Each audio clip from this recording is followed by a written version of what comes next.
लड़की एक वीरान टापू पर फंसी हुई थी और 10 दिनों से भूखी थी। बड़ी मुश्किल से उसे एक समुद्री घोंघा मिल गया, लेकिन जब उसने उसे तोड़ा तो पाया कि घोंघे के अंदर का मांस पूरी तरह रेत से भरा है। फिर भी उसने वह मांस मुंह में डाल लिया, पर जैसे ही उसने एक कौर खाया, तीखी बदबूदार कच्ची गंध से उसका सारा खाना बाहर निकल आया। उसी वक्त लड़की ने सिर घुमाकर दूर बैठे एक युवक को देखा। उसके सामने एक प्लेट में ताजी मछली रखी थी, जिसे वह खाने से पहले खास चटनी में डुबो रहा था। पेट भरने के लिए लड़की ने तय किया कि वह थोड़ी अदाओं का इस्तेमाल करेगी। वह कमर मटकाते हुए युवक के सामने इधर उधर घूमने लगी। कुछ ही देर में युवक ने उसे अपने पास बुला लिया, लेकिन उसी समय युवक ने लड़की के सामने एक अजीब शर्त रखी। उसने लड़की से कहा कि पहले उसे चूमना होगा। लड़की ने सोचा कि इसमें उसका क्या नुकसान है, और फिर उसने खुद आगे बढ़कर उसे एक मीठा चुंबन दे दिया।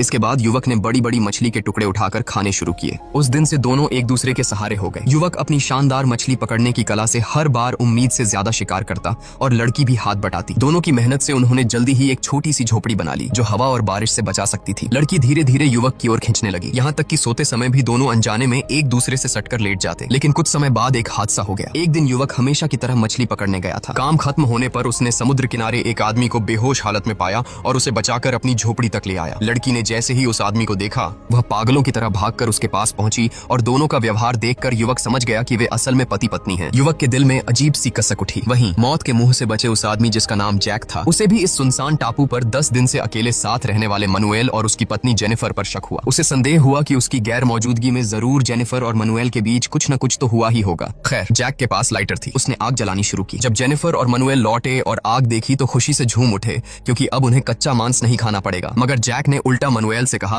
कि वह उसकी पत्नी से दूर रहे। मनुएल ने कोई सफाई नहीं दी, बल्कि भलाई दिखाते हुए अपना खाना उन दोनों के साथ बांट दिया। लेकिन जैक ने न सिर्फ उसका शुक्रिया नहीं किया, बल्कि झोपड़ी को भी तोड़कर 2 हिस्सों में बांट दिया। इनमें से एक झोपड़ी तो इतनी खराब थी कि उसमें रहा ही नहीं जा सकता था। मनुएल और बर्दाश्त न कर सका और जैक से जोरदार झगड़ा कर बैठा। उसने यहाँ तक कसम खा ली कि अब वह उनके लिए मछली पकड़कर भी नहीं लाएगा। मनुएल के चले जाने के बाद जेनिफर ने जैक को समझाया कि वह तुरंत जाकर उससे माफी मांग ले, क्योंकि बिना उसके उस सुनसान टापू पर 3 दिन टिक पाना भी नामुमकिन था। पर जैक अभी भी अपनी जिद पर अड़ा रहा और जेनिफर को अपने साथ खींचकर खाना ढूंढने ले गया। वह किसी भी कीमत पर यह साबित करना चाहता था कि वह अपनी पत्नी की देखभाल खुद कर सकता है। लेकिन जल्दी ही उसे इसका नतीजा भुगतना पड़ा। उनके पास डाइविंग मास्क न होने के कारण वे गहरे पानी में नहीं उतर सकते थे। सिर्फ टापू पर कुछ केकड़े बटोरकर अपनी भूख मिटाते रहे, पर वहां मौजूद अधिकतर जीव जहरीले थे। जैक बुरी तरह से उल्टी करने लगा। वहीं दूसरी ओर मनुएल लगभग हर दिन बड़ी मछलियां पकड़ लेता था। कभी कभी चोरी छिपे पकड़कर कुछ खाना जेनिफर को भी दे दिया करता। बदले में जेनिफर ने मनुएल की मदद करने के लिए चुपके से उसे अपने पति का लाइटर भी दे दिया। पर यह बात जल्दी ही जैक को पता चल गई। जैक को लगा कि मनुएल ने उसका लाइटर चुरा लिया है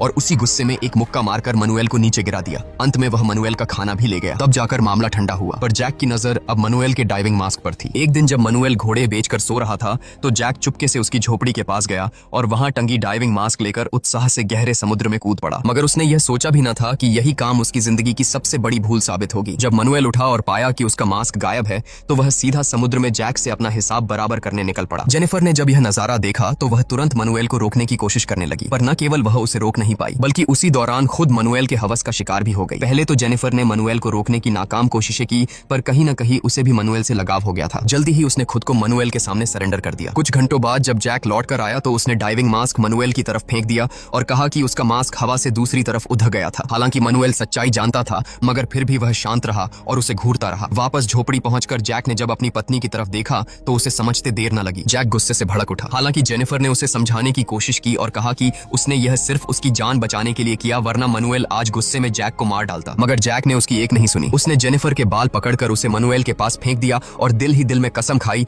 कि वह मनुएल को आज नहीं तो कल एक खौफनाक सजा देगा। जैक के पेट में भूख थी। उसने अभी तक ढंग का कुछ नहीं खाया था, इसलिए अब उसे कुछ न कुछ करना ही था। उसने पहले किनारे पर पड़ी एक कांच की बोतल तोड़ी, फिर पत्थर पर उसका टुकड़ा रगड़कर चिकना कर दिया। फिर उसने प्लास्टिक की पानी की बोतल आग पर रखकर गर्म की, जब तक वह नरम न हो गई। मौका देखकर उसने बोतल के तल को ऊपर की ओर दबा दिया और एक चमड़े की पट्टी से चारों ओर बांध दिया। इस तरह एक साधारण सा काम चलाऊ डाइविंग मास्क बन गया। अब वह पानी के अंदर मछलियां देख सकता था और उसे जीवित रहने की एक छोटी उम्मीद भी मिल गई। डाइविंग मास्क पहनकर जैक ने तुरंत अपना भाला उठाया और एक बड़ी सी मछली पकड़ने के इरादे से समुद्र में कूद पड़ा। भूख से बेहाल जैक ने समुद्र में तैरते तैरते अचानक समुद्र की गहराई में एक डूबी हुई छोटी नाव देखी। जैसे ही उसकी नजर उस पर पड़ी, उसका मछली पकड़ने का मन ही हट गया। उसने तुरंत हाथ में पकड़ा भाला फेंक दिया और पूरी ताकत लगाकर नाव को पलटने की कोशिश की, लेकिन उसकी निराशा का ठिकाना न रहा। नाव के तले में एक बड़ा सा छेद था जिसे किसी भी तरह ठीक नहीं किया जा सकता था। तभी अचानक उसके दिमाग में एक भयानक विचार आया। उसने अपना डाइविंग मास्क और भाला नाव के अंदर रख दिया, फिर रस्सी कंधे पर डालकर समुद्र के भीतर फिजिक्स की ऐसी की तैसी करते हुए बड़ी मुश्किल से नाव को खींचना शुरू कर दिया। कुछ ही देर बाद उसकी सांसें फूलने लगीं और ऑक्सीजन कम पड़ने लगी। मजबूर होकर उसे नाव छोड़नी पड़ी और जल्दी से सतह पर आकर उसने सांस ली। पर हैरानी की बात यह थी कि उसने हार नहीं मानी। गहरी सांस लेकर वह फिर से नीचे गया और नाव को खींचते हुए किनारे की ओर बढ़ने लगा। आखिरकार काफी मशक्कत के बाद वह नाव को पानी से बाहर खींच लाने में सफल रहा और पूरी ताकत लगाकर उसे किनारे तक ले आया। यह देखकर बाकी दोनों भी दौड़कर मदद करने आए, लेकिन जैक इतना थक चुका होने के बावजूद उन्हें नाव के पास भटकने भी नहीं देना चाहता था। वह नाव को दूर ले गया और फिर किसी धारदार चीज से नाव के टूटे हिस्से को भरने की कोशिश करने लगा। अजीब बात यह थी कि उसे पता था कि नाव को चाहे जितना मरम्मत कर ले, उससे समुद्र पार नहीं किया जा सकता। भूख से उसका पेट पीठ से चिपका जा रहा था, फिर भी वह बेहद ध्यान और गंभीरता से मरम्मत करता रहा। दूसरे दिन तक उसने प्लास्टिक की शीट से छेद को बंद कर दिया और यहाँ तक कि एक खींचने सिकुड़ने वाली पाल भी बना ली। हैरत की बात यह हुई कि उसकी मेहनत सफल रही और नाव सचमुच ठीक हो गई। यह देखकर मनुएल घबरा गया, क्योंकि इस टापू पर फंसने से पहले वह सिर्फ जहाज पर एक मामूली कर्मचारी था। अगर जैक सचमुच वापस जाकर मदद ले आया तो उसे छोड़ेगा नहीं। अगले दिन जब जैक मछली पकड़ने गया हुआ था, तब मनुएल और जेनिफर ने मिलकर उसकी नाव चुराकर वहां से भागने का प्रोग्राम बनाया। कुछ ही देर में दोनों ने छोटी नाव को किनारे तक धक्का दिया। हालांकि जैक ने तुरंत उन्हें देख लिया, लेकिन दूरी के कारण वह समय पर उन्हें रोक नहीं पाया। जब वह वहां पहुंचा, तब तक मनुएल जेनिफर को अपने साथ लेकर खुले समुद्र की ओर बह चुका था। अजीब बात यह थी कि जैक अब जीवित रहने का मौका खो चुका था। वह हमेशा के लिए इस टापू पर फंस चुका था, लेकिन फिर भी उसके चेहरे पर निराशा की एक झलक भी दिखाई नहीं दे रही थी। इसके बजाय वह एक अजीब सी मुस्कान के साथ कुर्सी पर बैठ गया और बहती हुई नाव को देखता रहा। जैक के इस अजीबोगरीब व्यवहार को देखकर दोनों को कुछ समझ नहीं आया। पहले उन्हें लगा कि शायद वह गुस्से में पागल हो गया है, लेकिन जल्दी ही जेनिफर को एहसास हुआ कि कुछ तो गड़बड़ है। तभी दोनों ने देखा कि जैक ने नाव को असल में ठीक किया ही नहीं था। नाव कुछ ही देर में डूबने वाली थी। जान बचाने के लिए दोनों ने समुद्र में छलांग लगाई और पूरी ताकत से टापू की ओर तैरने लगे। इस बीच जैक ने उनकी मेहनत से बनाई हुई झोपड़ी जला दी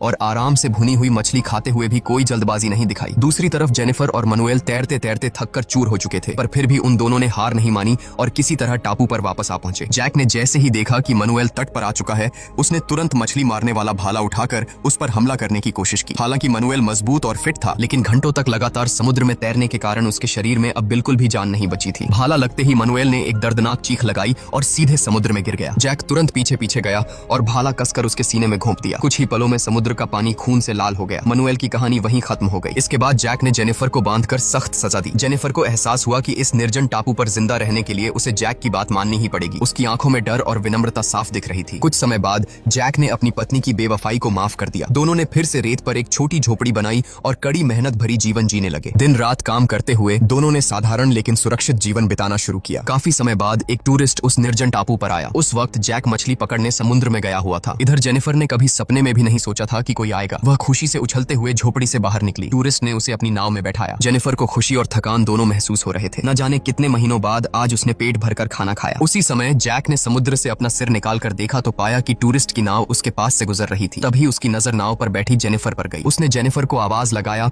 पर जेनिफर ने जैक की ओर बिल्कुल भी ध्यान नहीं दिया। साथ ही साथ वह जैक का लाइटर भी अपने साथ ले आई थी। जैक जेनिफर को आवाज लगाता रह गया, पर जेनिफर धीरे धीरे उसकी आंखों से ओझल हो गई। आखिर जेनिफर ने अपने पति को उस सुनसान टापू पर अकेले मरने के लिए क्यों छोड़ा होगा? आपकी राय हमें कमेंट करके जरूर बताएं।